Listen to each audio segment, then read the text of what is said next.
Alright, so our spot weld holes are drilled. What we did, we welded the floor in first. Then we aligned the frame rail distance side to side where it needed to be, traced it, removed the frame rail.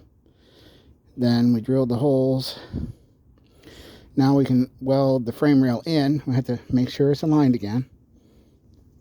And I haven't put the back panel on yet because I want to be able to clamp the frame rail here at this end. And then once that's done, and the frame rail is welded to this, then I'll cut this out and weld the back piece wherever it went.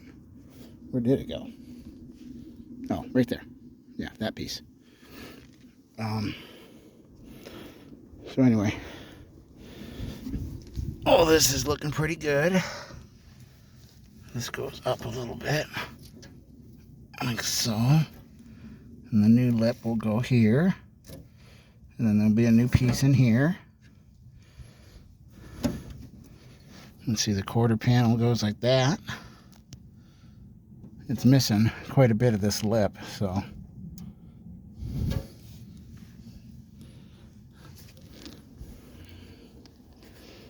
Yep, it's currently where we're at.